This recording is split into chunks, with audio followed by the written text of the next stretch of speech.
عايز تطلع دقن كاملة بس انت مش عارف، بقى عندك 20 او 21 او 22 سنة وما زال منطقة اللحية عندك تعتبر شبه فارغة. ما تقلقش، انت جيت في المكان الصح. في الفيديو ده هقولك على اقوى روتين ممكن تعمله بحيث ان يطلع لك دقن في خلال الست شهور الجايين لو انت مشيت عادي. فهات كوباية القهوة او الشاي بتاعتك وتعالى يلا نبدأ. وقبل ما نبتدي الروتين لازم نجاوب على السؤال المهم: ليه بعض الناس بيطلع لهم دقن كاملة وهو عنده مثلا 15 او 16 سنة، وبعض الناس التانية حتى وهو عنده 30 سنة مش قادر يطلع له شنب او مستاش؟ ده بكل بساطة ممكن نقدر نجاوبه عن طريق ان جينات كل شخص مختلفة، كمية مستقبلات الاندروجين في منطقة اللحية مختلفة من الشخص للتاني، كمية الاندروجينز او الهرمونات الذكورية بتختلف من الشخص للتاني على حسب اللايف ستايل بتاعه وعلى حسب جيناته.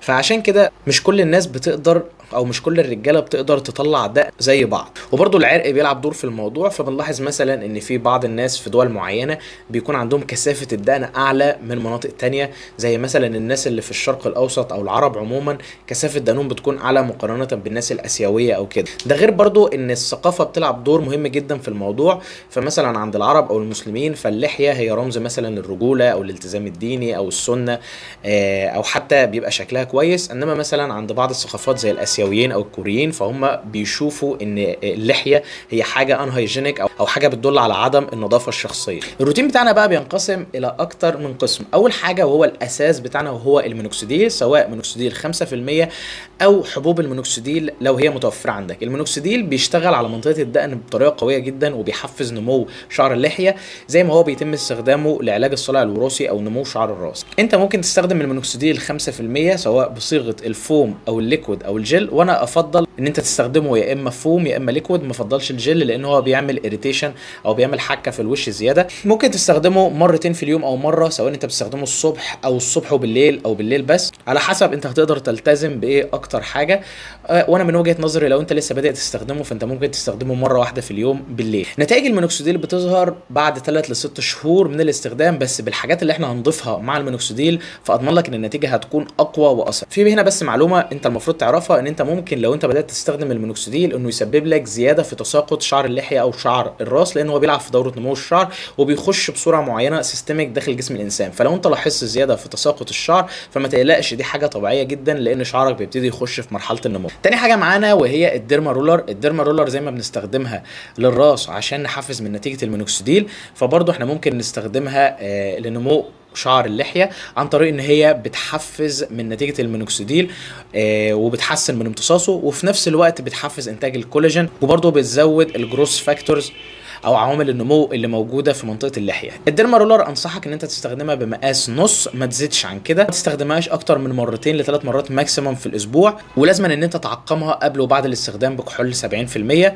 ويفضل ان انت ما تحطش اي حاجه على وشك بعد ما تعمل جلسه الديرما رولر، تستنى على الاقل من 6 ل 8 ساعات. التريتونون برضو ليه دور في نمو شعر اللحيه عن طريق ان هو بيحفز من امتصاص المينوكسيديل وتحويله للصيغه النشطه اللي هي المينوكسيديل سلفيت، وفي نفس الوقت بيحسن من تجديد الخلايا وبيسرع من تجديد الخلايا. فهو حاجه مهمه جدا ان انت تضيفها في الروتين بتاعك. طبعا التريتونون لو انت هتبتدي تستخدمه فانت بتبتدي باقل تركيز ممكن، وما بتكترش عن مرتين لثلاث مرات في الاسبوع عشان تتجنب الاريتيشن او ان يحصل لك تقشير في الوش. برضو انت ممكن تستخدم واحد من الاسيد سواء ازيليك اسيد او ساليسيليك اسيد او جلايكوليك اسيد، بحيث ان انت تنقي المسام او ان انت تنظف منطقه اللحيه بحيث ان انت تمنع الانجرون هير، وفي نفس الوقت تنظف منطقه اللحيه دي بحيث ان بعض الناس بيطلع لهم حبوب اللي هم بداوا يستخدموا الروتين ده. طبعا لو انت هتستخدم ازيليك مثلا اسيد ما ينفعش تستخدم الساليسيليك اسيد وهكذا عشان هيبقى كده تو ماتش على منطقه اللحيه. فانت هتختار واحد منهم، يا اما ازيليك يا اما جلايكوليك يا اما ساليسيليك اسيد، وهتستخدمه مرتين لثلاث مرات في الاسبوع. يعني مثلا هيكون في يوم بتستخدم تريتونون، اليوم اللي بعديه تستخدم اسيد وهكذا، انما ما تستخدمهمش مع بعض بحيث ان انت تتجنب الاريتيشن، وخاصه لو انت لسه بادئ تستخدم الروتين. انت ممكن بعد شويه كده ترفع الجرعات بتاعتك او ترفع التكرار بتاعك على حسب ما وشك بيبتدي يتعود. رابع حاجه معانا في الروتين وهو البيماتو بروست او اللاتانو بروست، ودول بيشتغلوا عن طريق ان هم بيحفزوا نمو الشعر عن طريق البروستاجلاندين F2A باسواي، وكميه صغيره منهم كفيله ان هي تحفز من نمو الشعر. منتجات مثلا زي لاتيس اللي بتحتوي على اللاتانابروست، تعتبر FDA ابروفد او مصرحه لزياده نمو شعر الرموش والحواجب.